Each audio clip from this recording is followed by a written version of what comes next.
Dans l'actualité et la conjoncture qui sont les nôtres, l'objectif majeur poursuivi par l'ADEF dans la tenue de ces assises est de promouvoir la transversalité de la question foncière dans ses dimensions sociétales, économiques et politiques. En effet, objet économique, rapport social, ressources naturelles, le foncier ne peut pas rester un sujet de spécialiste. Passage obligé de la territorialisation des objectifs de développement durable, il est naturellement au cœur de toutes les contradictions anciennes et nouvelles dont celui-ci est porteur. Et donc, par essence, c'est un objet politique dont les acteurs du territoire doivent se saisir. Je souhaite donc que ces premières assises nationales du foncier à Lille soient l'occasion de donner cette dimension au débat. Merci.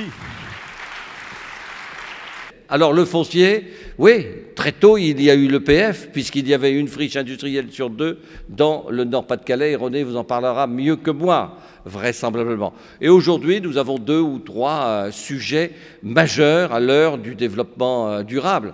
Sur notre littoral, densément peuplé, juste à côté de la Belgique, magnifiquement bétonnée, nous avons la question du foncier qui se pose.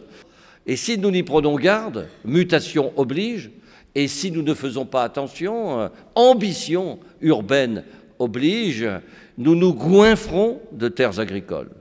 4 fois plus, même dans certains endroits protégés, que la moyenne nationale. Et puis nous avons nos villes, et n'oubliez pas, en nous écoutant et en travaillant, que dans notre région, beaucoup de villes, la majorité des villes, ne viennent pas forcément de l'histoire urbaine. Nos villes ont été construites par et pour l'industrie. Nous savons construire des villes nouvelles. Ayons le courage d'apprendre à détruire des villes anciennes.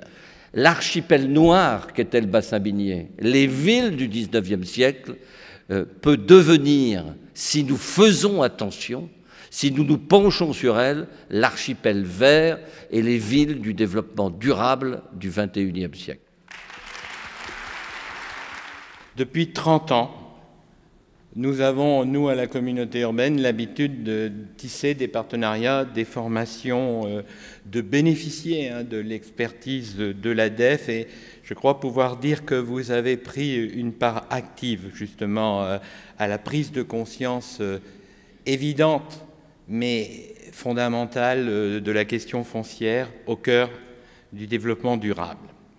Aujourd'hui, quand je discute, et c'est toujours un plaisir, Madame la directrice de RFF, quand je discute avec les propriétaires fonciers, on nous oppose la théorie du compte à rebours.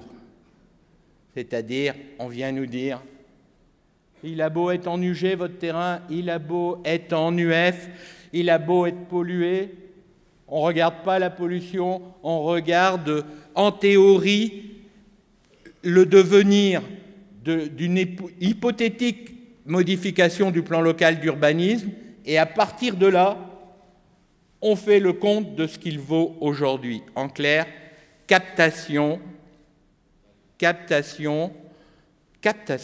au profit de RFF dans l'exemple cité, de la plus-value foncière, là où elle devrait aller à la collectivité qui va aménager.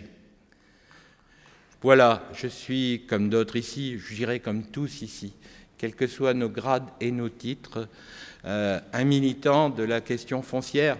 Et maire de Roubaix, je peux vous dire que j'ai appris ce que ça pouvait représenter comme espoir de renouvellement urbain pour nos villes.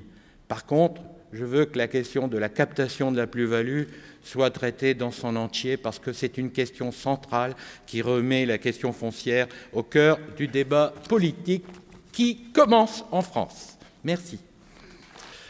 Nous vivons une période au cours de laquelle le mouvement de balancier va d'un extrême à l'autre et peut-être, nous avons été emmenés un peu trop loin. Si je voulais caricaturer, je dirais que dans un passé récent, on pouvait parfois construire n'importe quoi, n'importe comment, et souvent n'importe où. Et puis aujourd'hui, nous avons à l'inverse, et je ne les critique pas, Simplement, je m'interroge sur leur interprétation et sur le résultat auquel ils peuvent aboutir. Nous avons de nombreux documents administratifs, les SCOT, les STRAT et autres PLU, qui régulent le développement économique en limitant au maximum, voire en prohibant totalement, de nouvelles implantations.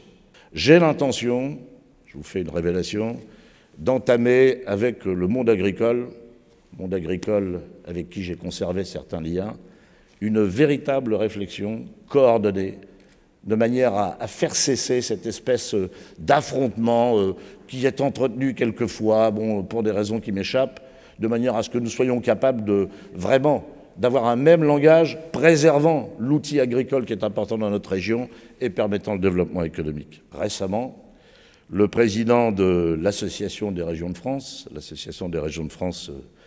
au sein desquelles vous figurez, a pris position sur le rôle des régions en matière d'aménagement et j'y adhère tout à fait. Je crois que les milieux économiques peuvent exprimer leurs souhaits dans ce cadre. C'est que le pragmatisme domine, que le foncier, loin d'être une contrainte, redevienne une force de soutien au développement économique. Je me réjouirai que vos assises puissent y contribuer.